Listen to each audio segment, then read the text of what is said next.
Hello guys, bersama saya lagi dalam Alright Nopa Channel. Akhirnya sahabat semua, kita mendengar perkabaran yang gempa, yang mengejutkan. Ya, apabila bos Pangko dikatakan akan didakwa di mahkamah pada hari esok. Wow, ini berita panas sahabat-sahabat semua. Ya, mungkin Anda lupa apakah sebenar kes Pangko ini. Ya, kalau Anda masih ingat ya, yes, skandal Spanco ini adalah berkaitan ya dengan kontrak kereta ke kerajaan. Jadi apa yang dinyatakan ya dalam kenyataan media ini yang menarik ya untuk saya kongsikan bersama dengan Anda. Tapi sebelum itu, jangan lupa juga untuk terus support Alright Nopa Channel dengan cara tekan butang subscribe, like, dan share. Mari kita ikuti berita gempa hari ini. Ya, bos Spanco akan didakwa esok di mahkamah. Jadi sahabat-sahabat semua, mari kita lihat kenyataan media ini yang mana dikatakan pemilik Spanco Sdn Bhd Robert Tan Hua Chun dijangka hadir ke mahkamah esok berkaitan dengan siasatan terhadap penganugerahan kontrak membekal dan juga menguruskan kenderaan kerajaan pada syarikat itu. Namanya dipaparkan dalam senarai kes yang akan dibawa di depan Hakim Mahkamah Seksyen Jenayah Kuala Lumpur, Suzana Husin, pagi hari esok, yaitu bersama dengan 3 hari bulan April. Nama yang dipaparkan dalam senarai kes yang akan dibawa ke depan Hakim Mahkamah Seksyen Jenayah Kuala Lumpur ialah Suzana Husin pagi esok. Dan sementara itu, utusan Malaysia melaporkan SPRM telah mengumpul bukti yang cukup untuk mendakwa pengarah urusan syarikat yang memegang konsensi pembekalan kenderaan kerajaan.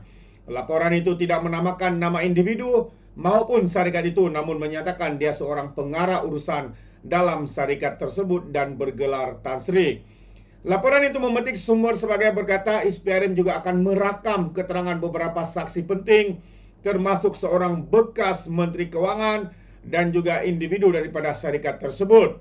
Jadi difahamkan syarikat itu mendapat kontrak membekal dan menguruskan kenderaan kerajaan bermula tahun 2022 hingga 2037 dengan nilai RM4.5 bilion ringgit.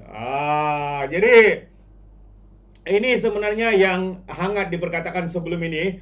Pendedahan demi pendedahan dilakukan ya, antara yang membuat pendedahan adalah Dr. Mazli Malik. Dan juga AMK ya, Angkatan Muda Keadilan juga telah pun membuat laporan polis berkaitan dengan isu ini. Dan hangat diperkatakan juga kenapa ya pada ketika kerajaan Perikatan Nasional pada tahun 2021 2022 ya, mereka membatalkan satu urus niaga yang sebenarnya sudah pun dipilih ya untuk memberikan membekal dan juga dalam perkhidmatan ya untuk membekal kereta kepada kerajaan, tetapi dibatalkan dan mengambil Spanco. Dan akhirnya sahabat semua, hari ini Spanco telah bos Spanco juga akan didakwa pada hari esok. Jadi kita akan ketahui satu demi satu akan terbongkar mengapa syarikat ini mendapat, bagaimana dan siapa. Jadi kita akan update dari masa ke semasa sahabat-sahabat semua berkaitan dengan skandal Spanco ini. Jadi terdahulu media melaporkan SPRM telah menyiasat dan juga menyerbu syarikat dan kediaman usahawan bergelar Tan Sri. Pengarah kanan bahagian siasatan SPRM, Hisamuddin Hashim, mengesahkan suspek disiasat di bawah Seksyen 18 Akta SPRM 2009. Itu antara satu perkembangan yang menarik sahabat-sahabat semua. Jadi kita akan berikan update ya pada hari esok berkaitan dengan isu ini. Seperti baru-baru ini sahabat semua, yang di Pertuan Agong berjumpa ya dengan Suruhanjaya Pencegahan Rasuah yaitu Azam Baki. Dan dalam kenyataan itu yang di Pertuan Agong menyatakan bahwa honeymoon is over, masa untuk bermulan madu itu sudah siap, dan beliau memberikan hadiah, baginda memberikan hadiah ya kepada Azam Baki sebagai simbolik supaya menyiasat, menangkap sesiapa saja yang terlibat di dalam hal-hal yang berkaitan dengan rasuah dan sebagainya. Jadi hari ini sekali lagi Azam Baki membuat satu kenyataan, katanya bahwa ISPRM akan menjunjung titah agung untuk perangi rasuah. Itu antara kenyataan ya daripada pihak ISPRM. Jadi kalau kita lihat Suruhanjaya Pencegahan Rasuah Malaysia menjunjung kasih kepada yang di Pertuan Agong Sultan Ibrahim yang menitahkan bahwa memerangi rasuah sebagai musuh nombor satu negara adalah antara tumpuan utama dalam pemerintahan Baginda. Ketua Pesuruhjaya Tan Sri Azam Baki berkata titah Sri Paduka Baginda ini melambangkan ketegasan Baginda memerangi ancaman rasuah malah perlu dijunjung oleh setiap lapisan masyarakat kerana rakyat ya, kerana katanya rakyat yang bebas rasuah merupakan kayu pengukur dan teras kepada keutuhan serta kestabilan negara. Menurutnya lagi, sehubungan itu sebagai agensi penguatkuasa yang dipertanggungjawabkan untuk memerangi rasuah di negara ini, ISPRM akan memastikan titah Sri Paduka Baginda dilaksanakan sepenuhnya dan menjalankan tanggungjawab terbabit dengan penuh integriti. ISPRM juga berharap supaya semua rakyat Malaysia, khususnya keseluruhan jentera kerajaan tanpa kompromi dapat berganding bahu bersama ISPRM dalam menjunjung dan melaksanakan titah Sri Paduka Baginda, katanya dalam satu kenyataan hari ini. Itu dia sahabat semua antara kenyataan balas ya daripada Azam Baki, yaitu sebagai Pesuruhjaya ya, Suruhanjaya Pencegahan Rasuah yang menyatakan bahwa ISPRM akan menjunjung titah daripada yang di Pertuan Agong untuk membentras habis-habisan ya gejala rasuah, salah guna rasuah, suapan dan sebagainya.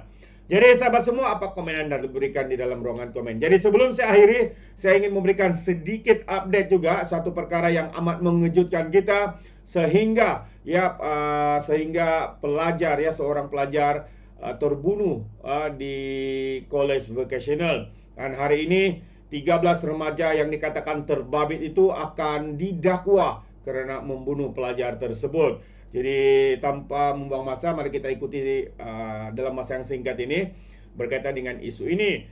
Jadi berlaku di Lahad Datu sebenarnya 13 remaja didakwa di Mahkamah Magistrate di sini hari ini atas pertuduhan membunuh seorang pelajar lelaki berusia 17 tahun di College Vocational di sini bulan lepas. Bagaimanapun, tiada sebarang pengakuan direkodkan daripada kesemua tertuduh kerana kes bunuh di bawah bidang kuasa Mahkamah Tinggi. Kesemua remaja yang berusia antara 16 hingga 19 tahun itu dituduh bersama-sama membunuh ya Muhammad Nazmi Aizat Muhammad Nazrul Azwan di bilik asrama 7 Resat dan 5 Berlian College Vocational Lahad Datu pada 21 Mac dan 22 Mac lepas kira-kira jam 9 malam hingga 7.38 pagi.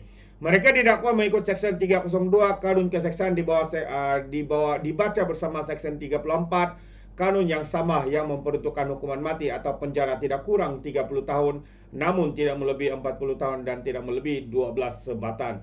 Itu antara kenyataan ya dalam media ini.